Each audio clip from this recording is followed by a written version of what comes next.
Assalamualaikum warahmatullahi wabarakatuh. Alhamdulillahirabbil alamin wassalatu wassalamu ala asyrofil mursalin sayyidina maulana Muhammadin wa ala alihi wa sahbihi asma'in amma ba'du. Yang terhormat Bapak Menteri Agama yang sudah ngangkat saya dari ahli tafsir enggak formal menjadi formal. Bapak Sekjen, semua dirjen yang saya hormati, dari perwakilan semua agama yang saya hormati, dari Kristen, Katolik, Buddha, ya, Hindu ya, ada semua yang saya hormati teman-teman. Sebetulnya saya datang ini ingin ikut penyempurnaan tafsir. Sebelumnya saya mau cerita tentang teks. Tadi katanya agama itu terikat dengan teks. Saya ini sering cerita, sering mendorong supaya umat Islam ini hafal surat Tabarok. Nanti buat tameng menghadapi mungkar nangkir. Jadi singkat cerita, ini yang rilek-rilek, gak usah takut bumi kiamat. Nanti bareng-bareng gak apa-apa nanti kalau kiamat. Singkat cerita itu ada orang itu harusnya disiksa. Terus kata orang itu, di hati saya ada surat Tabarok. Kalau kamu nyiksa saya berarti memukuli surat Tabarok yang ada di hati saya. Singkat cerita terus berdebat bersama Allah dibebaskan. Kenapa surat Tabarok spesial? Di situ manusia diingatkan. Diingatkan oleh Allah Ta'ala. Aamintum man fis sama ayyakhsifa bikumul ardo fa idza hiya tamur. Kok kamu hidup di bumi tenang-tenang saja? Bisa saja bumi ini tamur. Tamur itu likuifaksi. Di semua tafsir, bukan sebagian, semuanya mengartikan tamur itu tattoribu wa tartafi'u fauqakum. Bumi itu bergelombang, menggeliat, likuifaksi, kemudian bumi ini di atas kamu. Terus potensi lagi kata Allah, apa juga kamu merasa baik-baik saja ketika Allah memutuskan ayursila alaikum hasiba, benda-benda langit jatuh ke bumi. Terakhir Allah juga mengingatkan bagaimana sistem bumi yang bisa menyerap air. Harusnya bumi itu enggak ada air karena bumi itu khasnya itu menyerap air. Qul ara'aitum in asbaha ma'ukum ghauran famay ya'tikum bima imma'in. Bagaimana kalau bumi ini tahu-tahu menghisap semua air kemudian kita tidak menemukan air. Kamu bisa apa kata Allah? Siapa yang bisa mendatangkan air? Lalu dengan peringatan Allah seperti ini orang disuruh hati-hati cara ngelola bumi ini. Makanya saya senang kalau ini ada gerakan-gerakan untuk menyelamatkan bumi. Kata ulama-ulama, takhallaku bi akhlaqillah. Jadi Allah itu begitu bangganya ketika cerita fal yang zuril insanu ila ta'amih anna sababnal ma'a sabba thumma syaqqaqnal arda syaqqa fa ambasna fiha habba wa inaba wa qadba wa zaituna wa nakhla wa hada'iqa hulba mata'al lakum wa li'an'amikum. Kata Allah, lihat prestasi saya kata Allah. Prestasi saya itu menumbuhkan beberapa bijian, beberapa makanan, buah-buahan yang kamu butuhkan supaya kamu hidup di bumi ini nyaman. Mata allakum wa li'an'amikum. Sehingga dalam sebuah hadis diterangkan tidak ada orang muslim, tidak ada manusia yang menanam pohon kemudian berbuah dan dimakan oleh manusia maupun binatang kecuali itu menjadi sedekah. Begitu juga ketika Allah ngeritik orang-orang yang jahat, yang tidak baik, kata Allah, wa idza tawalla sa'a fil ardi liyufsida fiha wa yuhlikal hartha wan nasl. Jadi ciri utama orang yang tidak baik itu adalah wa yuhlikal hartha wan nasl. Yang merusak tanaman, merusak tetumbuhan, wan nasl merusak populasi. Sehingga populasi ini harus kita jaga. Yang terakhir saya memang datang untuk penyempurnaan tafsir, saya ada banyak-banyak. Nanti dosanya yang atur saya tambah banyak nanti. Saya ini tadi bilang ke Pak Menteri ini kan dekat sekali sama Pak Gure. Saya ini baru ini datang di Kemenang karena saya lama sebagai penekun tafsir. Kalau nggak dapat SK dari Menteri, lama-lama dikatakan non formal, lama-lama dikatakan ilegal. Gitu. Jadi ini saya datang demi status legal formal. Ya tapi kalau kembali ke ilmu hakikat, saya ini sudah legal semenjak dulu karena yang memerintahkan ngajar Quran itu Allah Subhanahu wa taala. Kebetulan di dunia khalifah itu diambil oleh Menteri Agama. Jadi monggo didengar saja fatwa Menteri Agama. Wassalamualaikum warahmatullahi wabarakatuh.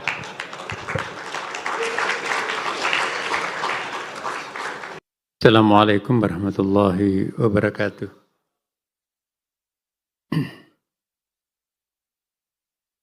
Alhamdulillahirabbil alamin. Wassalatu wassalamu ala sayyidina wa habibina Muhammad. Allahumma salli sallim alaihi. Yang sama-sama kita hormati Gus Baha. Sebetulnya pendek tapi padat itu tadi. Dan orang yang pintar itu biasanya bicaranya sedikit, tapi pengemalannya banyak. Dan pada kesempatan ini, izinkan saya juga nanti akan masuk kepada suatu hal yang menjadi isu, bahkan menjadi mulai isu internasional. I don't know which the language we use today. Ini internasional ya kan. Mungkin nanti akan saya campur-campur ya. Yang paling penting untuk kita syukuri sekarang ini, apa yang kita lontarkan kira-kira 4 atau 5 bulan yang lalu, ekoteologi, sekarang menjadi viral internasional. Bahkan di luar negeri pun juga banyak kami ditanya apa itu ekoteologi. Saya kemarin di Singapura juga di seminar internasional memberikan satu bagi teman-teman panitia di situ agak surprise ya, karena saya mengajak kawan-kawan dalam seminar lintas agama itu sama-sama bertransformasi dari sebuah sistem teologi yang struggle kepada sebuah sistem teologi yang nurture, sebuah sistem teologi yang maskulin kepada teologi yang lebih feminin. Karena Allah itu adalah dan lebih menonjol modern Father of God, not lebih menonjol sebagai the Mother of God, bukan sebagai the Mother, bukan sebagai the Father of God. Lebih menonjol sebagai feminine God daripada masculine God. Tapi sebelum sampai ke situ, izinkan saya juga mengawali dulu dengan tadi di sini apa temanya itu ya, Islamic ekoteologi. Tidak bisa kita bicara tentang ekoteologi tanpa memahami konsep lebih dasar lagi, apa itu kosmologi sebetulnya. Pandangan kosmologi inilah yang melahirkan ekoteologi. Apa itu kosmos? Kosmos itu alam. Ma manal alam? Alam itu bahasa Arab. Al-alam yakni kullu ma siwallah. Segala sesuatu yang bukan Allah maka itu adalah alam. Other than God. Everything except God. Ya, itu adalah alam, nature, universe. Segala sesuatu yang bukan Allah maka itu alam. Tetapi itu pun juga kalau kita lihat di dalam pandangan kosmologi yang lebih dalam, itu sesungguhnya definisi itu pun juga dibantah oleh Ibnu Arabi. Ibnu Arabi itu menganggap bahwa the only one exists, the only one thing. Yang ada itu hanya pseudo exist. Pseudo itu apa ya? Wujud palsu. Kita seperti tongkat ya. Ada bayangan, ada tongkat. Yang real adalah tongkatnya. Bayangannya itu bukan real. Bayangan tongkat itu disebut sebagai pseudo existence. Wujud palsu, mungkin wujud. Tapi isan tongkat itulah yang disebut dengan wajib wujud. Iya. Tapi kita juga lihat ada pandangan-pandangan spiritual yang lain juga seperti di Hindu. Hindu ini mohon maaf pada Jen Hindu ya. Pandangan kosmologi Hindu itu sangat-sangat dekat dengan pandangan kosmologi Ibnu Arabi. Karena cara menjelaskan tentang apa itu alam mirip sekali dengan cara penjelasan Ibnu Arabi tentang alam. Kita lihat di dalam kitab Futuhatul Makkiyah atau Fususul Hikam dan juga tafsir Ibnu Arabi itu sendiri. Apa yang dimaksud alam? Alam ialah segala sesuatu selain Tuhan, other than God. Kullu ma siwa Allah. Tapi adakah sesuatu selain Allah? Nah, kalau menurut Ibnu Arabi, tidak ada sesuatu apapun selain Allah. The only one exists. Hanya Allah yang ada. Maka itulah mawujud illallah, tidak ada Tuhan selain Allah, tidak ada mawujud. Cuma persoalannya kita bahasa Indonesia ini, ya Gus Baha ya, kita tuh nggak ada bedanya antara wujud dengan mawujud. Bahasa Indonesia kita itu sangat miskin, tidak bisa kita membedakan antara wujud dengan mawujud. Akhirnya rancu kita memahami definisi buku-buku Arab, buku-buku mantik itu susah sekali difahami yang berbahasa Indonesia. Contohnya, kita dalam bahasa Indonesia itu tidak ada bedanya antara wujud dengan mawujud. Ini mimbar. Apakah ini wujud atau mawujud? Kita katakan ini wujud, ya kan? Maik wujud.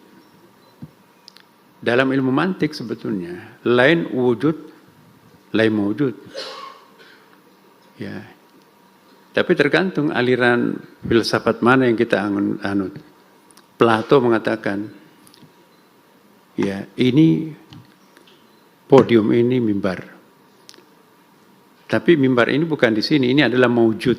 Ini mawujud mimbar. Wujud mimbar itu ada di dalam pikiran. Sedangkan ini adalah mawujudnya mimbar.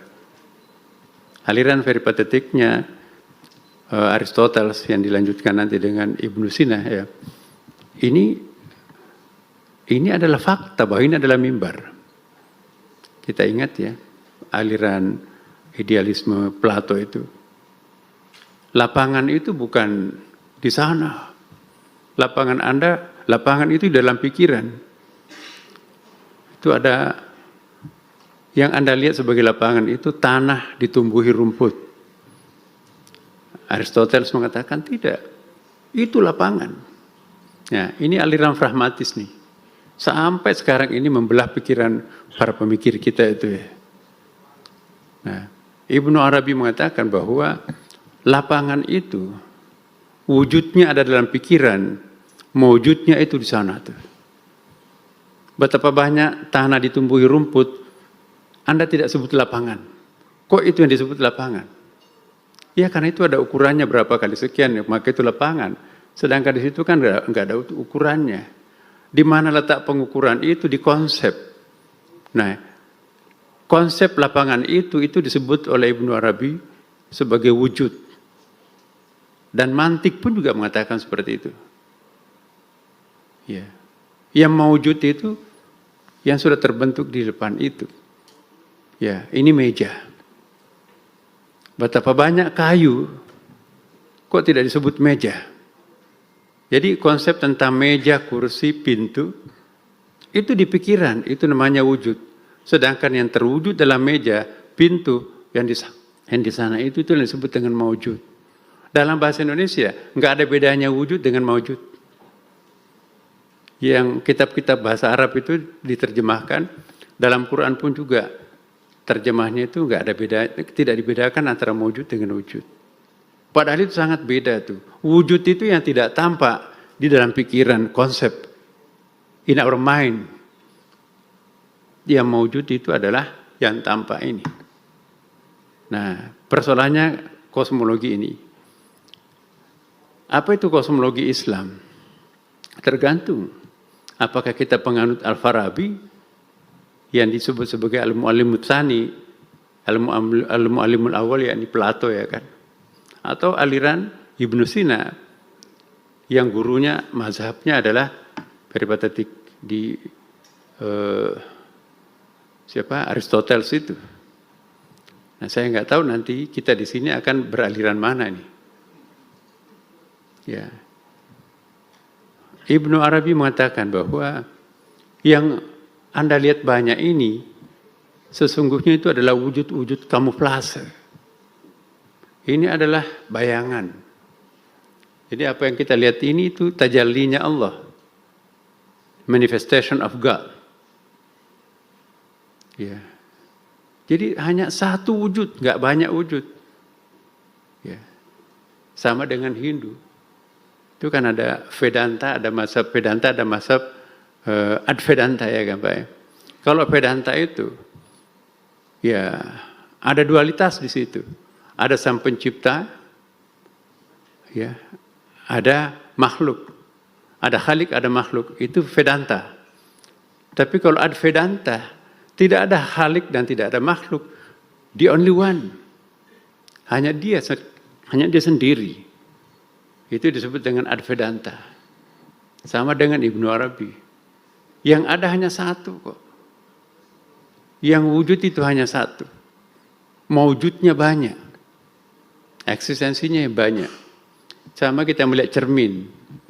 Ya, jadi kalau satu tongkat dipasang 1000 cermin, ya, maka akan muncul 1000 cermin, 1000 tongkat. Tapi the real hakikat sang tongkat itu cuma satu. Yang kita lihat 1000 itu bayangannya. Jadi bumi ini adalah bayangannya sang tongkat. Tapi kalau kita lihat cermin itu secara mikro, oh ini ada Jawa, ada Sulawesi, ada Amerika. Itu secara mikro cermin itu kita lihat. Ya. Kalau kita lihat cermin atas, oh ada langit. Tapi secara mikro kita lihat di langit itu juga ada bintang. Jadi apa yang ada ini adalah bayangannya sang dia yang ada. Nah, berarti yang ada yang banyak ini siapa sebetulnya? The many is the oneness, and the one is the many. Jadi siapa yang tampil sebagai Istiqlal? Ya, the only one Istiqlal. Tapi kalau kita masuk ke Istiqlal, ada 12 tiang besarnya, ada mimbar, ada mihrab, ada kubah, ada dindingnya, ada karpetnya. Ada ribuan entitas di situ yang menampilkan Istiqlal. Tapi siapa sebetulnya Istiqlal itu? The only one, hanya satu Istiqlal. Tapi yang menampakkan Istiqlal itu siapa? Banyak sekali kan. Jadi yang satu itu, yang banyak itu. Ya kan? Itulah yang al-kathra fil wahdah wal wahdah fil kathra. Yang the one is the manyness. Yang banyak itu yang satu itu. Maka itu ada tauhid, ada wahid, ada ahad. Dalam bahasa Arab, ya kan. Tauhid itu artinya begini. Sapu lidi, berserakan. Kita himpun menjadi satu kesatuan, maka itu tauhid. Ya Gus Bahaya. Jadi disatukan menjadi satu kesatuan itu tauhid. Kalau wahidun itu sapu lidinya berdiri sendiri itu. Tapi kalau ahad, substansi yang membentuk sapu lidi itu, ada atom-atom itu, ya kan. Jadi the substance, jauharnya mungkin, ya, bukan jauhar juga ya. Ya lain jauhar. Jadi sapu lidi itu aratnya. Apa itu bahasa Indonesia arat itu? Arat itu bahasa Inggris itu accident. Accident itu bukan kecelakaan, tetapi efeknya itu. Jadi substansi yang membentuk sapu lidi itu atom. Itu pun juga atom menurut Demokritos itu bukan atom benda yang paling kecil. Masih bisa dipilah atom itu, ada elektron, ada apa lagi? Ada 3 kan? Elektron, proton, satu lagi? Iya. Tapi menurut Thales ada lebih kecil daripada elektron itu? Water, air. Iya. Lebih kecil dari air masih ada, kata Anaximandes. Ini filosofi Yunani semua ini. Anaximandes itu adalah uap. Uap itu kalau menguap habis dia. Everything is nothing. The only one existent hanya Allah Subhanahu wa taala. Maka itu wajibul wujud. Jadi yang ada ini hanya bayangannya dia. Ya, jadi kita semuanya adalah tajallinya Allah. Kita tidak punya wujud hakiki. Kita hanya wujud bayangan. Ini agak beda dengan panteisme. Kalau panteisme itu lain lagi. Panteisme itu apa ya istilahnya itu? Al-faid. Faid itu apa bahasa Indonesianya al-faid? Kalau saya berikan pemahaman ini gelas, ada airnya. Saya tumpahkan. Maka tumpahan ini dalam bentuk pohon, ada laut dan seterusnya. Jadi semua ini adalah Tuhan. Itu tumpahan itu jadi Tuhan itu. Jadi tidak ada siapapun, semuanya Tuhan. Kita satu kesatuan dan kita semuanya tampil sebagai Tuhan. Saya sebagai manusia, kita sebagai manusia, yang lainnya juga manusia. Maka itu kosmologi panteisme itu segala sesuatu ini adalah sakral. Karena segala sesuatu ini adalah Tuhan. Dia tampil sebenar-benarnya sebagai Tuhan. Ya. Bedanya dengan Al-Ghazali, dia memang tampil, tapi ketampilannya ini adalah bukan hakikatnya, tetapi mungkin wujudnya. Ya, kamuflatifnya muncul. Hakikatnya itu bukan dia sebetulnya. Santongkat itu adalah yang aslinya, sedangkan yang lainnya itu adalah bayangannya. Jadi, dengan demikian, mirip dengan aliran Advedanta dalam agama Hindu. Jadi tidak ada khalik, tidak makhluk. Khalik makhluk itu sebetulnya dia juga. Nah, cuma kalau kita lihat di dalam Advedanta, ada yang disebut dengan Brahma Saguna, ada Brahma Nirguna. Brahma Saguna itu personal God dalam agama Kristen ya, Katolik. Ada impersonal God, ya kalau dalam padanannya agama Hindu, ada Atma. Jadi impersonal itu adalah Atma. Kalau dalam pendapatnya Ibnu Arabi tidak. Dakhilum fil asya la bil mumazajah. Dia masuk pada segala sesuatu tapi tidak bercampur. Wa kharijun anha la bil mumazajah, la bil muzayalah. Dia keluar dari segala sesuatu, terpisah dengan segala sesuatu ya. Ya, dia keluar dari segala sesuatu tapi tidak terpisah. Nah, itulah dia, sang dia yang maha dia. Jadi apa yang kita lihat ini ialah Tuhan, tapi bukan sang Tuhan. Tidak mungkin ada ini tanpa ada Tuhan. Tidak mungkin ada alam ini tanpa ada sang penciptanya atau sang wujud aslinya. Maka itu disebut alam. Apa yang dimaksud alam? Ma yu'lamu bihi syai'. Apa artinya itu? Ma yu'lamu bihi syai', alam ialah sesuatu yang mengantarkan kita untuk mengetahui sesuatu. Maka itu seakar kata dengan alamat. Alamat itu kan address. Di mana ada alamat pasti ada yang beralamat di situ itu. Nah, jadi di mana ada sesuatu pasti di situ ada Tuhan. Ya kan?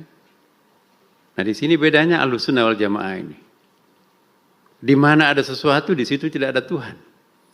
Tapi dalam tasawuf, di mana ada sesuatu, di situ pasti ada Tuhan. Karena sesuatu itu adalah alam, sesuatu itu adalah alamat, dan sesuatu itu adalah addressnya Tuhan. Ya. Nah, disinilah kosmologi bermain. Pertanyaan singkatnya, sebelum alam ini jadi alam, sembunyi di mana? Ya. Apakah alam ini terwujud dengan sendirinya? Mustahil secara mantik, secara logika kan. Masa ada tanpa dia menciptakan? Ya. Kalau alam ini pernah tidak ada, sembunyi di mana sebelum alam itu ada? Bagi kita yang beragama, ya dari Tuhan ya kan. Innalillah wa inna ilaihi raji'un. Kalau alam ini dari Tuhan, apakah itu Tuhan sakral? Sakral kan? Kalau Tuhan itu sakral, alam ini berasal dari Tuhan, pertanyaannya apakah alam ini juga sakral atau enggak? Harusnya sakral ya kan? Nah kalau alam ini sakral, termasuk kita juga bagian dari alam kan? Nah inilah aliran tradisionalisme. Menganggap bahwa alam ini sakral, sedangkan aliran modern, ya, filsafat, logika, ya, positivisme, alam ini tidak ada yang sakral. Nah, inilah penyebab kerusakan alam. Sejak munculnya positivisme, jadi ada semacam balas dendam ya. Dulu, sekian lama kita diperbudak oleh alam. Dia anaknya sakit, dari mana dia? Oh, main di sungai.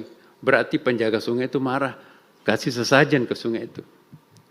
Dari mana dia? Dia bermain di bawah pohon beringin. Berarti penjaganya itu murka tuh. Kasih sesajen. 3 hari kemudian sembuh. Memang waktunya untuk sembuh kok. Ya. Jadi manusia pernah merasa diperalat oleh alam. Tapi setelah zaman positivisme, abad ke-18 itu, muncul, ternyata nggak ada apa-apanya tuh. Ada dukun kan laris dulu kan.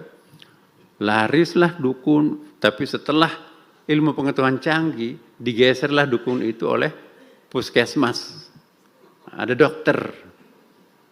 Jadi lenyaplah sang dukun di kampung itu. Kenapa? Karena tidak perlu membawa sesajen ke pohon, bawa suntik aja, minum obat udah selesai. Sampai pada akhirnya alam ini sekian lama kita diperbudak. Maka filsafat Yunani dengan teori balas dendamnya, ternyata alam ini nggak ada apa-apanya. Maka itu konsep Barat itu, konsepnya adalah penaklukan alam. Dulu gunung ini disembah sekian lama, dipuja sekian lama, ternyata nggak ada apa-apanya. Maka itu pendakian gunung, tancapkan bendera kemenangan di situ. Hore, kami taklukkan kamu. Ombak yang besar dulu itu yang mematikan itu, menakutkan itu. Selancar ombak ya kan. Dulu sungai itu, sekarang arum jeram untuk menaklukkan sang alam itu kan. Jadi semua yang gua yang paling gelap, yang paling dalam itu pun juga ada profesi pengarung gua itu kan. Aku taklukkan gua-gua ini. Jadi alam bisa ditaklukkan. Lama-kelamaan Tuhan semakin tergeser. Ternyata kita lihat tokoh-tokoh positivisme itu. Ternyata Tuhan itu bergeser. Tuhan itu energi, lama-kelamaan Tuhan itu tidak ada. Ya, kata gurunya Karl Marx itu kan, Friedrich Hegel. Hegel itu Tuhan, nggak ada itu. Marxisme juga didramatisasi lagi. Agama itu adalah racun kemanusiaan. The opium of our life. Nah, disinilah perlunya kita mengembalikan pikiran yang berantakan ini. Seperti apa pandangan Islam, pandangan Abrahamic religion, pandangan Hindu, Buddha melihat alam semesta ini.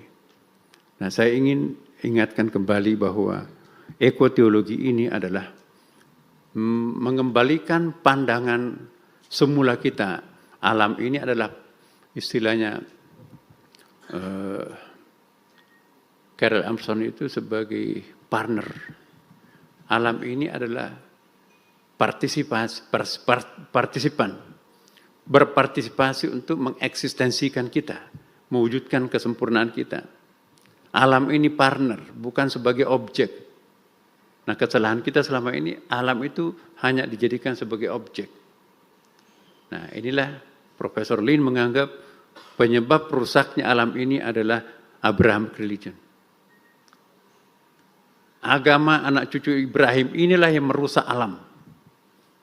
Karena kitab sucinya mendeklarasikan, inni ja'ilun fil ardi khalifah wa sakhkhara lakum ma fis samawati ma fil ardh. Terjemahnya kan begitu. Kami tundukkan kalian alam semesta ini. Konsep taskhir ini nanti perlu diperbaiki Pak Prof. Apa sih yang dimaksud taskhir? Wa sakhkhar lakum ma fis samawati wal. Kami tundukkan alam semesta ini. Apa yang dimaksud dengan taskhir? Sakhara dalam semantiknya itu apa? Ini ja'ilun fil ardi khalifah.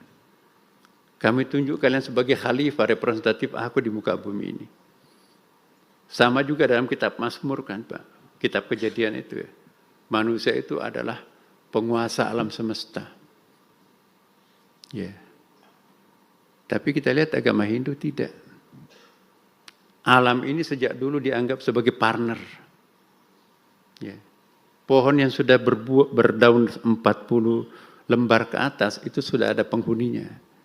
Maka itu kalau menebangnya harus diupacarakan. Dalam Hindu tidak boleh menebang pohon. Kecuali kalau ada maksud yang sangat penting dan penebangannya pun juga harus diupacarakan. Sekecil apapun pohon itu, maka itu harus ada upacaranya. Kan gitu Pak ya. Maka itu kalau kita ke Bali, pohon-pohon besar itu banyak. Mereka tidak berani menebangnya. Bukan takut, tetapi itu adalah bagian dari kita. Apalagi agama Buddha. Buddha lebih lagi. Ya konsep tatuan asi. Engkau adalah aku adalah engkau. Kalau aku menolong Pak Kaban, aku menolong diriku sendiri. Karena dia adalah aku. Aku adalah dia. Tapi lebih dalam lagi,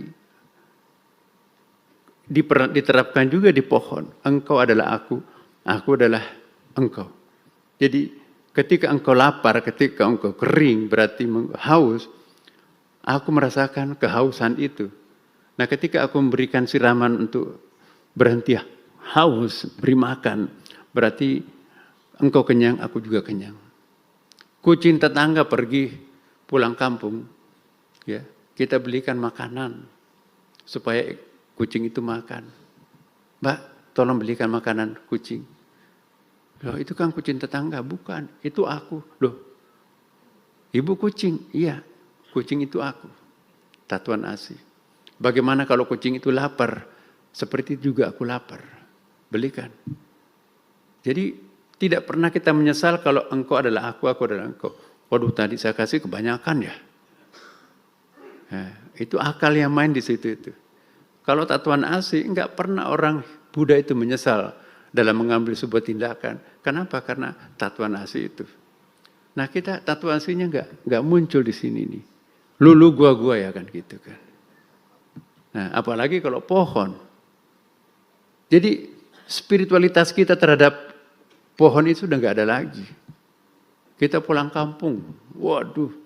Ini pohonnya gede ini, kalau ini digergaji, diekspor ke Amerika berapa dolar nih. Tidak pernah membayangkan bahwa di situ ada ribuan burung-burung bersarang, ada serangga beranak pinak. Dan mereka juga menikmati kebahagiaan. Jadi enggak ada tatuan asli lagi terhadap penghuni pepohonan itu. Dan pohon itu sendiri juga makhluk hidup ya kan. Tak pulang, ini hamparan ini kalau kita timbun ini berapa kapling nih, harganya berapa nih, di kepalanya hanya ada uang gitu kan. Begitu dia ditimbun, maka matilah semua makhluk rawa-rawa itu kan. Naik pesawat di atas Sumatera, wah ini banyak hutan. Ini kalau kita bakar, tanami kelapa sawit, harganya berapa ini. Terbang, siram dengan bensin, matilah semuanya. Tanami kelapa sawit, ekspor. Harganya berapa? Yang pulang ke Indonesia hanya untuk memberikan gaji terhadap karyawannya. Kecil. Tapi keuntungannya taruh di luar sana tuh. Apa yang terjadi di Indonesia? Nggak ada urusan. Itu hak saya. Ya, saya jual ke luar negeri. Harganya saya dagang lagi di luar negeri. Kenapa nggak taruh di dalam negeri? Bahaya. Nanti ngamuk, kita nggak dapat apa-apa. Jadi sosiologisnya, ekonominya juga rugi kita kalau kita tidak berpandangan ekoteologi. Ya, jadi teman-teman, Kalau kita ingin merubah sesuatu, kata Max Weber, ahli sosiologi agama ini, Protestan etik, teman-teman dari Protestan tahu itu. Tidak mungkin kita bisa merubah satu habit, kebiasaan, tanpa merubah sistem etos, etika masyarakat itu. Etika itu nggak mungkin kita bisa merubah etos tanpa merubah sistem logos. Karena etos itu produk daripada sebuah logos. Logos itu apa ya? Sains, pengetahuan. Dan tidak mungkin kita bisa merubah logos itu tanpa merubah sistem teologi. Jadi yang paling basic itu sebetulnya adalah teologi.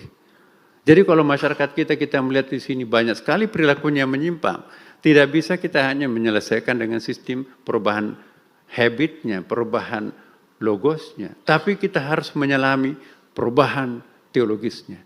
Jadi ekotologi itu adalah sesuatu yang akan berubah substansi. Tidak mungkin kita bisa menyelesaikan suatu virus dengan hanya mengobati simptomnya. Jadi kita harus mengobati akar-akar kankernya itu. Akar yang paling basic itu teologis. Nah inilah ekoteologi ini. Tidak mungkin kita bisa merubah perilaku masyarakat tanpa merubah sistem teologi masyarakat itu. Tadi teologi kita itu terlalu maskulin. Ya, padahal Tuhannya feminin, nabinya feminin, kitab sucinya feminin, umatnya super maskulin. What's wrong? Ya. Jadi ada yang salah di dalam berteologi. Agama kita di atas, tapi kita penganutnya tenggelam di sini, di terestrialnya ini. Agama kita itu sangat celestial di atas, tapi kita sangat terestrial. Ya.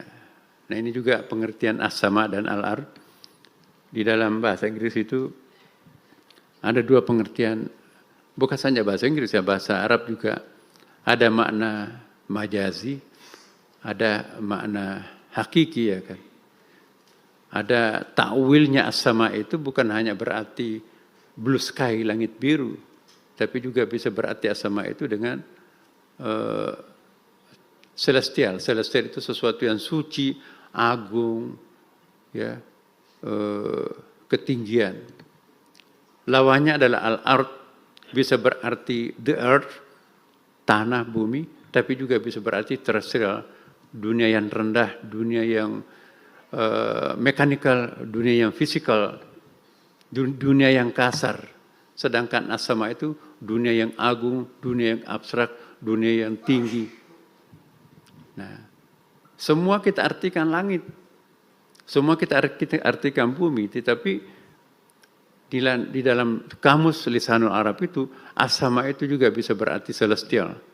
Al-ard itu juga bisa berarti terrestrial. Terrestrial itu lebih bersifat kasar gitulah. Yang di atas itu halus. Nah, Bapak Ibu sekalian, teman-teman, kesimpulannya, saya mohon maaf saya tidak sistematis, saya baru tadi coret-coret ya, kira-kira apa yang kita akan lakukan di masa depan ini. Pertama adalah kita perlu merubah mindset kita terhadap alam. Jangan menganggap alam ini the only object, hanya objek semata. Ya, tetapi harus menganggap alam ini juga adalah partisipan kita juga. Partner kita untuk menjalani kehidupan. Ya. Kalau alam ini kita hanya menganggapnya sebagai objek, matilah rasa kita itu.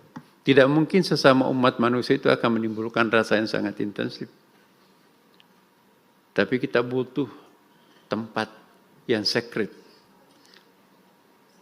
Manakala orang kehilangan ruang dan waktu yang sakral, maka pada saat itu manusia itu akan kering. Tanpa tempat yang sakral, tanpa ada waktu yang sakral, manusia itu akan merasakan kehampaan dalam hidup. Maka itu setiap agama harus ada tempat sakralnya. Dan di antara tempat sakral itu Ka'bah. Apa itu Ka'bah itu? Jadi bisa kita katakan incarnation of God itu. Inkarnasi wujud, perwujudannya Sang Dia yang Maha Sakral. Ya, apa itu candi? Ya, apa itu gereja, apa itu masjid? itu adalah tempat yang sangat sakral. Dan dibutuhkan konsep sakral itu untuk menundukkan maskulinitas jiwa kita. Maka itu kalau kita ke masjid, tahiyat masjid 2 rakaat, Allahu Akbar. Ya kan? Tutup aurat, bersihkan diri wudu, menghadap ke kiblat. Terasa sekali bahwa masjid itu menjinakkan pikiran liar kita. Terasa sekali masjid itu ya membersihkan batin kita. Tapi kalau masjid itu seperti rasa pasar, rasa kantor hilang. Maka itu ada larangan terhadap masjid, tidak boleh berjual beli, ada hadis Nabi kan.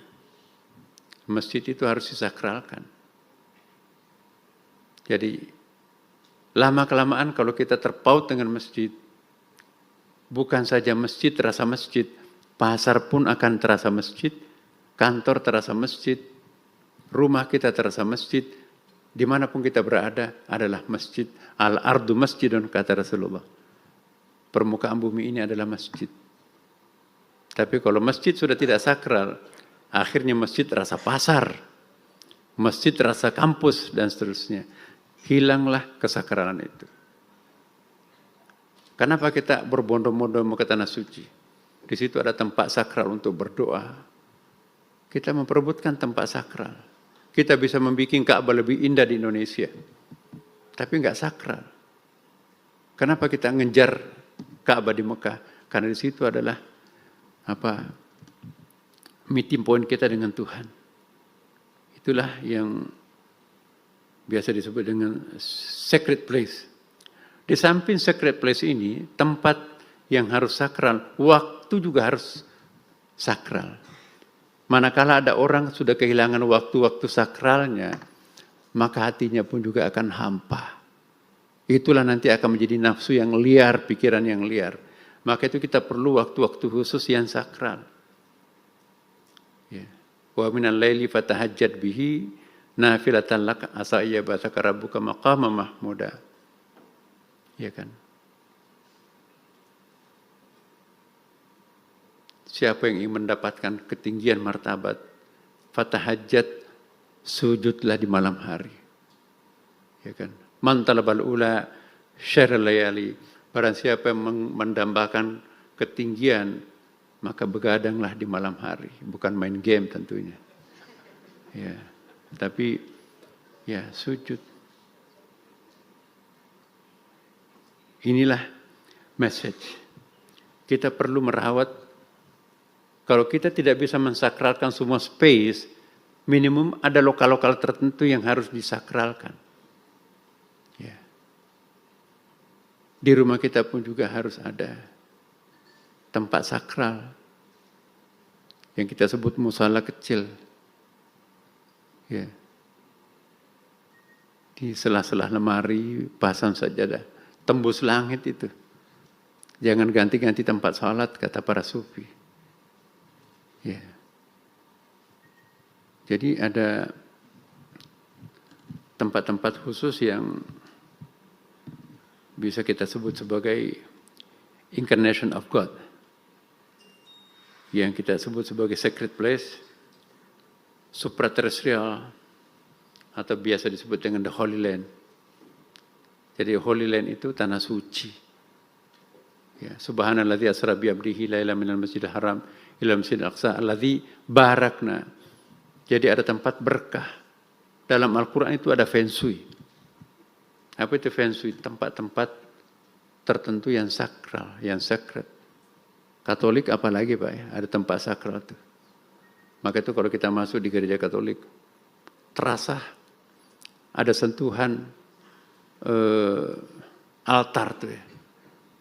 Altar bagian depannya sengaja didekorasi sedemikian rupa. Begitu kita masuk ke sana itu ada bayangan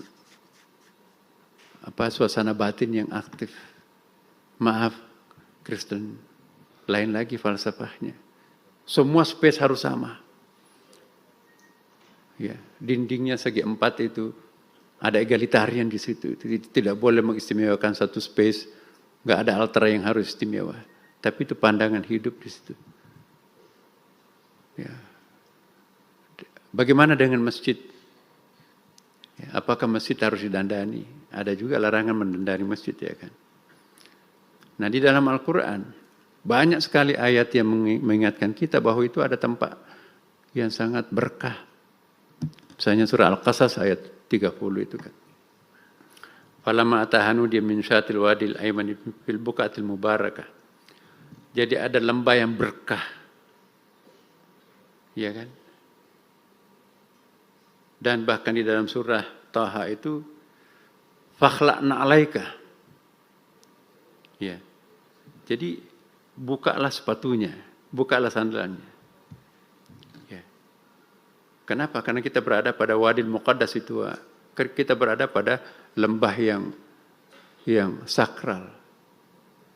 Jadi ada tempat yang sakral. Kapan orang itu tidak punya tempat sakral, itu mati rasa spiritual. Kita perlu tempat untuk cry, untuk menangis. Kalau tidak ada lagi tempat yang bisa membuat kita terharu kepada Tuhan, itulah hakikat sekuler sebetulnya. Sudah kehilangan tempat secret. Iya. Kenapa kita menangis di depan Ka'bah? Saya di Roma itu ya. Bukan di Roma, Milan. Di situ ada gunung, puncak gunung itu ada gereja kecil. Mungkin hanya muat 5 orang gitu ya. Nanti nyala pada malam minggu itu. Naiknya itu kayak apa itu, mungkin 500 meter tingginya itu. Ada apa kok bikin gereja di puncak gunung kayak gini nih? Saya penasaran, apa ini? Ternyata tempat untuk menangis di situ. Saya teringat Nabi Muhammad. Kenapa kok naik? 6 tahun lamanya Nabi Muhammad itu turun naik ke Gua Hira. Bukan tiduran di situ Nabi itu enggak. Dia bukan istirahat di situ. Dia fana. Ya. Kenapa kok tidurnya sampai 309 tahun? Ashabul Kahfi dalam surah Al-Kahfi itu. Itu bukan tidur di situ. Gua Kahfi. Jadi ada suatu tempat yang secret. Di situ ada keajaiban. Maka itu bikinlah di rumahnya itu zawiyah. Gus Baha ya. Dalam buku-buku tasawuf itu ada namanya zawiyah. Setiap rumah itu ada zawiyahnya. Zawiyah itu ada tempat untuk menggelar tikar permanen di situ. Disitulah tembus langit, disitulah kita berdoa. Disitulah tempat sakral kita. Itulah tempat yang sakral. Nah kalau pohon-pohon sudah tidak ada lagi, seenak-enaknya kita membakar, seenak-enaknya kita membendung sungai dan seterusnya, sudah enggak ada lagi sungai, sudah enggak ada lagi pantai, sudah enggak ada lagi tempat-tempat yang sakral, berarti kita menjadi liar, kita jadi Tuhan di dalam di muka bumi ini. Nah ini perlu kita kembalikan posisi berpikir kita seperti masyarakat tradisional kita. Bagaimana caranya? Ya tadi itu ada tempat yang sakral dipelihara dan juga ada waktu yang sakral. Lailatul Qadar khairum min alfi syahr. Sama-sama waktu itu diciptakan Tuhan, tapi ada satu waktu, satu malam lebih mulia daripada ribuan bulan. Kalau kita lihat di dalam kata alfon dalam tafsir, salah satu tafsir Gus Baha, angka paling tinggi pada masa Nabi itu angka 1000. Seandainya ada angka triliun, jangan-jangan Quran Lailatul Qadar khairum min triliun syahr. Jadi caranya ulama tafsir mengartikan alfon itu bukan 1000 bulan, tapi ribuan bulan atau beribu-ribu bulan. Karena itu kan ada angka maksimum pada waktu itu. Jadi hermeneutiknya angka 1000 adalah angka yang paling tinggi pada masa Rasulullah itu 1000. Nah sekarang kan ada triliun. Jadi jangan mengartikan 1000 itu maksimum hanya 1000. Tapi unlimited tanpa batas di situ maksudnya. Simbolisme terhadap puncak. Jadi bagaimana ekoteologi ini memperkenalkan ada tempat yang secret yang harus dimuliakan, dihargai. Dan bagaimana memperkenalkan bahwa ada waktu yang sangat bagus. Hari Jumat itu Sayyidul Ayyam, Ramadan itu adalah Sayyidul Syahr, sama juga dengan agama kita yang lain. Ada hari-hari tertentu yang mulia kan Bapak Ibu. Ada waktu sakral, ada tempat sakral. Tidak ada agama yang tidak mengakui adanya tempat sakralnya dan waktu sakralnya.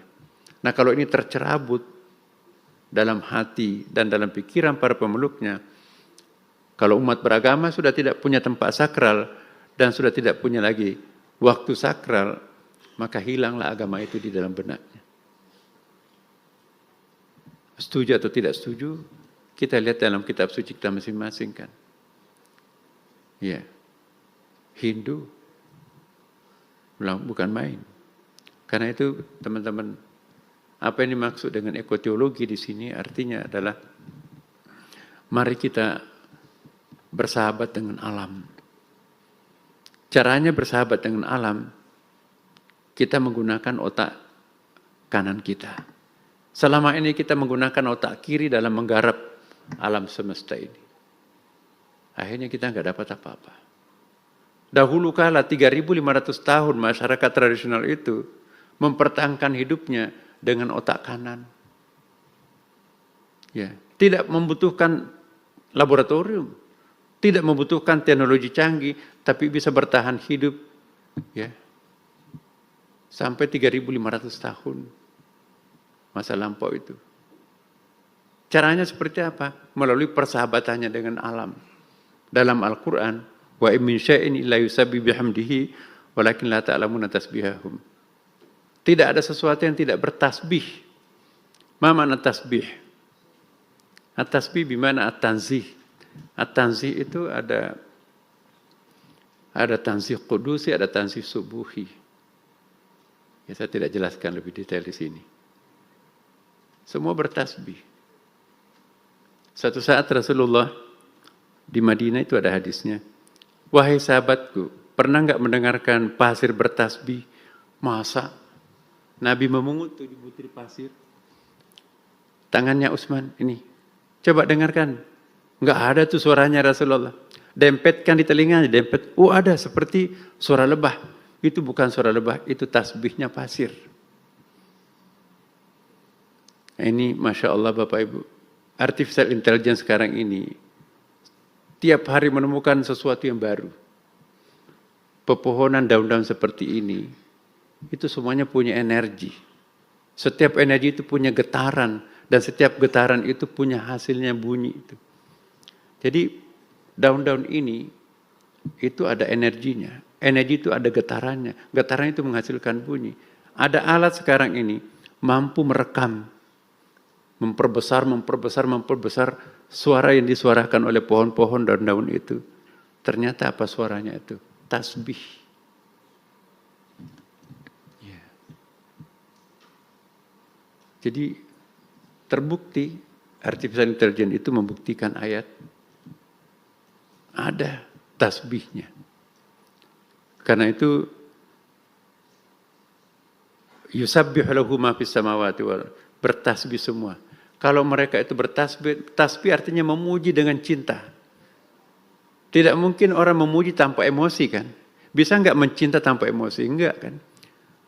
Kalau segala sesuatu itu mencinta, memuji, bertasbih, pasti artinya segala sesuatu itu juga punya emosi kan? Kita lihat buku the bestsellernya siapa itu? The Hidden Mystery of Water itu.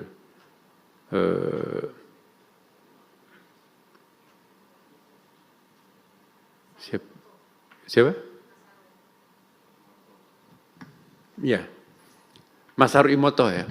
Dia Shiba University di Jepang. Itu dipresentasikan tahun 1995 ya. Dan semua air itu kalau dibacakan doa, apapun agamanya, bahasa doa dalam bentuk agama Buddha, Hindu, Islam, itu membentuk kristal yang sangat indah. Kalau itu didinginkan kemudian 5 derajat minus, partikel airnya itu diambil dalam mikroskop, itu akan membentuk partikel yang sangat indah kristalnya. Tapi bandingkan dengan air yang tidak pernah dibacakan doa-doa, sentuhan-sentuhan rasa, itu gak ada. Sialan lu air, kurang ajar kamu, maka kristal airnya itu jelek sekali kelihatan. Berarti semua benda itu sensitif, semua itu benda itu emosi. Nah inilah hebatnya masyarakat tradisional kita. mampu berkomunikasi dengan alam. Mereka tidak membutuhkan laboratorium. Ya. Saya jadi saksi Bapak Ibu, waktu Pak JK itu bikin universitas di Makassar itu. Saya sekretaris Fakultas Pertanian, wakil dekan 2 Fakultas Pertanian. Tugasnya laboratorium.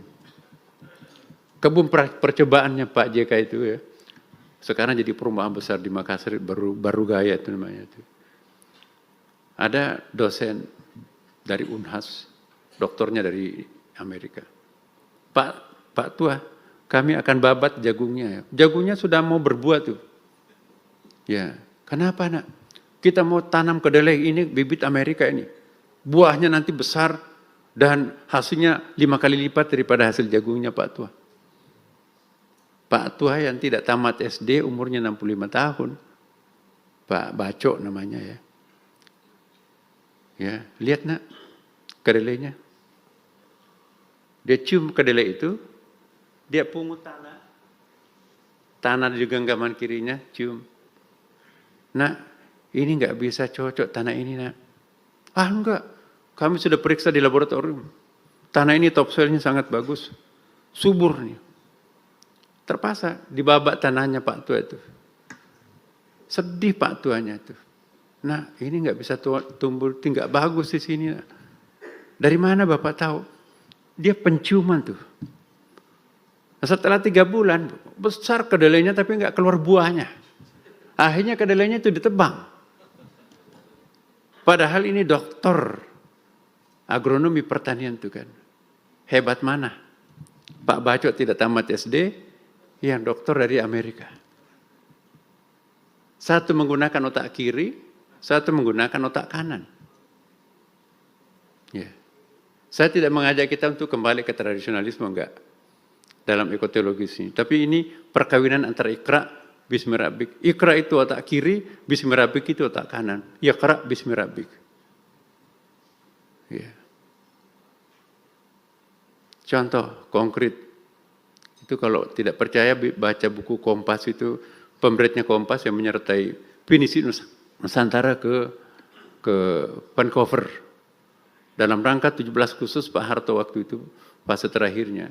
Napak tilas kehebatan nelayan Bugis, perahu kecil seperti itu kok bisa menyeberang samudra sampai ke Vancouver.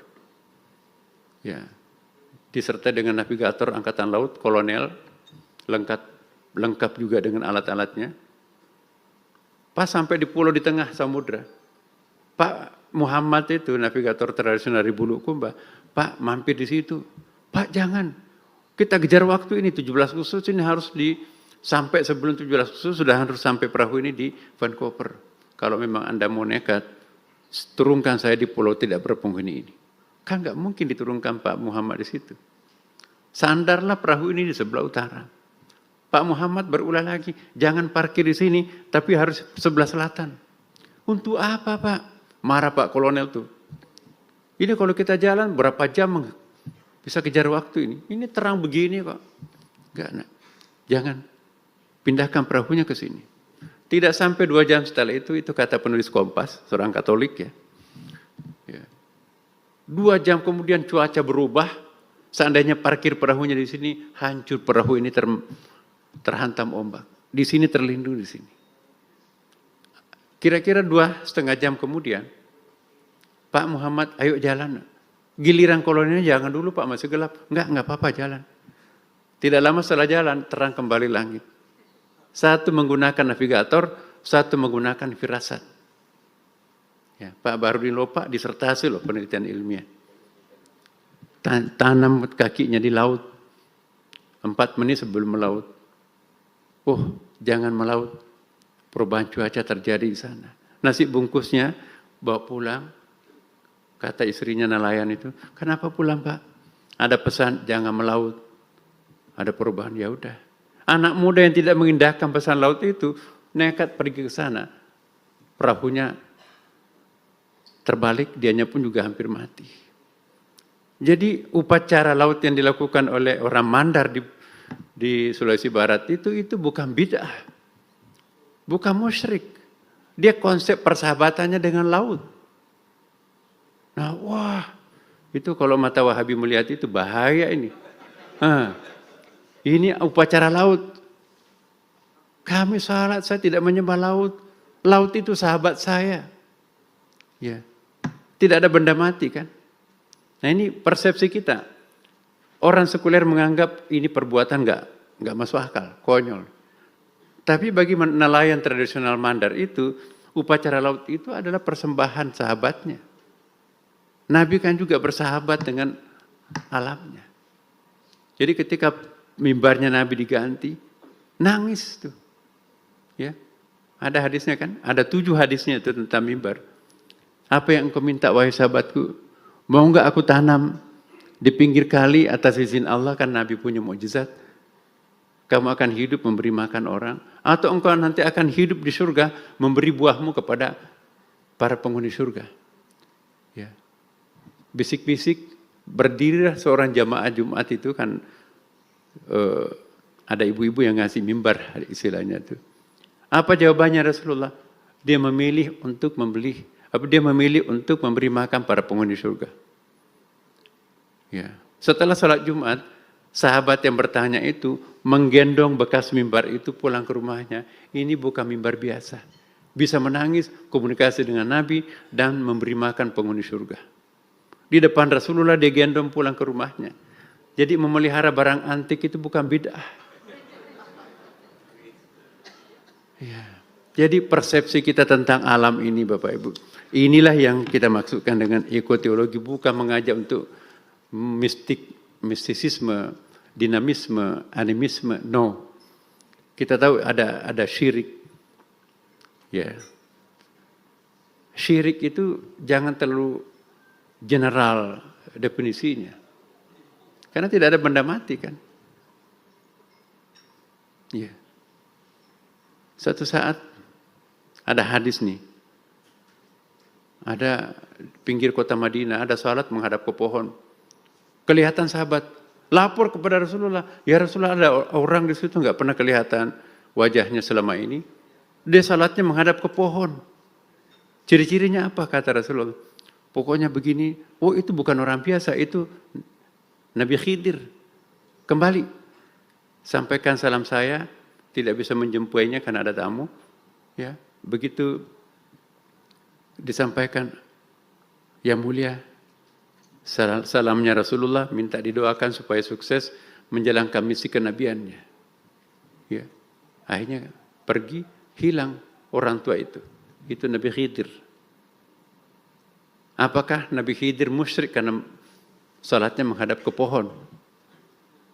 Ya, bagi orang awam itu menyembah pohon. Tapi bagi orang Ibnu Arabi, bagi Khidir, semuanya ini adalah dia kok. Ya. Ada yang menarik dari Ibnu Arabi itu. Kalau Anda menyembah batu, tidak musyrik. Selama engkau menyamakan semua batu-batu yang lain. Kalau engkau menyembah batu ini, tidak menyembah batu yang satu, itu musyrik. Selama engkau sadar bahwa yang engkau sembah itu siapa. Fa'ainama tuwallu fatamma wajhullah. Kemanapun kalian menghadapkan mukamu, engkau akan menjumpai wajah Tuhanmu. Jadi siapa yang tampil dalam bentuk apapun, itu wajah Tuhan. Kalau yang disembah itu adalah wajah Tuhan, bagi orang yang sudah sampai makam paling di atas, apakah itu musyrik? Ya. Jadi hampir tidak ada yang musyrik. Kalau orang itu pemahaman ma'rifahnya sudah tingkat tinggi. Yang musyrik itu kalau jahil. Jahilun itu gafil misalnya. Laqad kunta fi ghaflatin min hadza fakashafna anka ghita'ak fabasarukal yawma hadid. Ya. Kalian itu adalah tidak ngeh kata Quran. Saya enggak tahu ini Gus. Saya kok enggak puas terjemahan bahasa Indonesianya itu, Kementerian Agamanya. Laqad kunta fi ghaflatin min hadza. Kalian itu dalam keadaan lalai.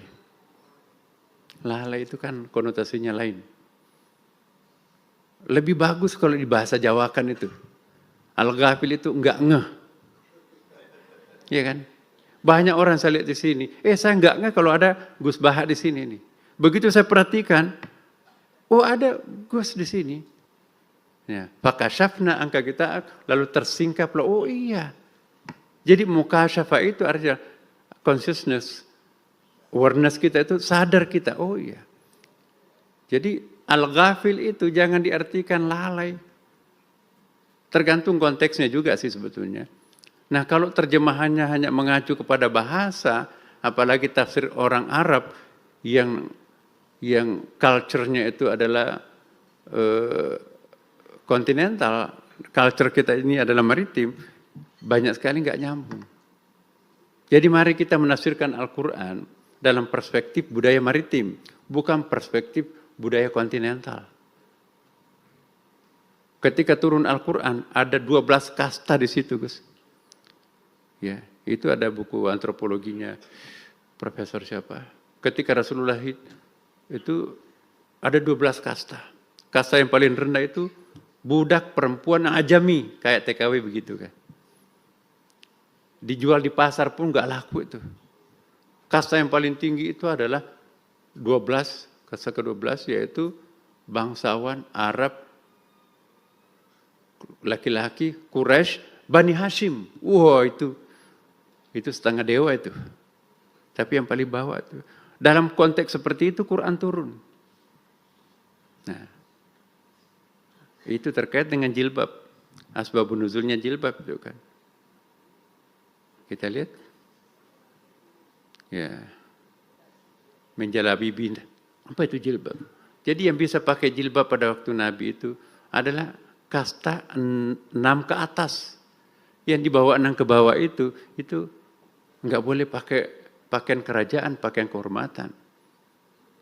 Itulah yang disebut dalam ayat berikutnya. Zalika adna ayyurafna fala yudzaini. Yang demikian itu supaya Anda sadar, supaya Anda selamat, jangan disakiti. Jadi ada seolah-olah ada karinanya, ada ilatnya di situ. Perintah penggunaan jilbab itu. Nah dari situlah pemikir-pemikir moderat Mesir, kalau enggak ada fitnah, maka sesungguhnya tidak mesti harus menggunakan jilbab atau cadar. Tapi ini bukan kata saya loh, nanti wah Menteri Agama melarang orang pakai ini lain lagi. Jadi ini wacana, ini akademik sih. Nah Bapak Ibu sekalian, 2 tema menjadi satu pada kesempatan ini, maaf panjang ya.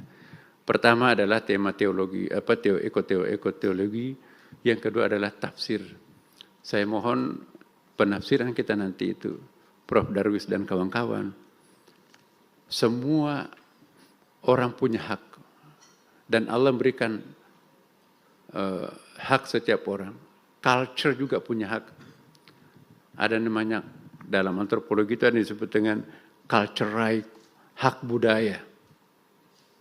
Jadi ada hak budayanya orang Arab memahami Al-Quran berdasarkan perspektif budaya Arabnya. Tapi kita kan juga punya culture right. Budaya maritim kita juga punya hak budaya kita untuk menafsirkan Al-Quran menurut perspektif budaya kita kan. Jadi culture right itu juga perlu dipakai untuk memberikan kepemihakan terhadap our culture, kultur kita juga.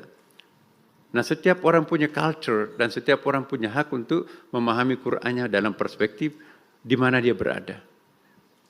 Nah yang enggak pas itu kalau kita menggunakan culture right-nya orang dalam different culture, nah kita di sini juga berada dalam culture yang berbeda, mengcopy paste culture yang ada di sana, penafsirannya orang yang ada di sana, dan kita pun juga menafsirkan Al-Quran dengan culture kita yang berbeda. Seharusnya culture kita juga digunakan memahami Al-Quran. Jadi not necessary to be Arab people for the best Muslim. Kita bisa menjadi tetap orang Indonesia, orang Jawa, tapi juga pada saat yang bersamaan bisa menjadi the best Muslim. Ya kan? The best Muslim itu tidak mesti harus menjadikan diri kita mirip Arab. Kita menjadi orang Bugis, orang Batak, orang apapun, tapi inna akramakum indallahi atqakum. Nah, kalau pemahaman kita memahami Al-Quran seperti ini, saya kira kita akan memperoleh suasana keberagamaan yang berbeda. Jadi fanatisme keagamaan kita itu kadang-kadang muncul karena bukan berdasar pada the substance of Quran itself, tapi mengcopy paste penafsiran orang lain, padahal mereka culture-nya berbeda dengan kita. Apakah menyimpang kalau kita berbeda tafsir dengan mereka? Belum tentu. Kita akan punya hak untuk menafsirkan Quran itu. Karena Quran itu bukan hanya untuk orang Arab, untuk orang Indonesia juga, dan untuk orang siapapun juga. Nah, inilah teman-teman, saya mohon betul, mari kita memahami Al-Quran, kitab suci yang kita akan perbaiki tafsiran dan terjemahannya itu dengan perspektif yang lebih komprehensif, ya, lebih profesional, lebih aktual, dan lebih plural. Dan mari kita kembali mengingatkan masyarakat kita betapa perlunya kita tidak mesti harus larut dengan sebuah pemikiran yang didikte oleh otak kiri melulu, tapi kita juga punya hak untuk mengcombine antara otak kiri dan otak kanan. Ingat, Quran memperkenalkan kita metodologi Iqra bismi rabbik. Iqra tanpa bismi rabbik akan melahirkan monster. Bismi rabbik tanpa Iqra akan lahir manusia lumpuh. Iqra bismi rabbik digabung akan melahirkan tren masa depan yang lebih hebat. Semoga Allah memberkati kita semuanya, dan izinkan saya membuka acara ini dengan membaca bersama-sama Bismillahirrahmanirrahim. Assalamualaikum warahmatullahi wabarakatuh.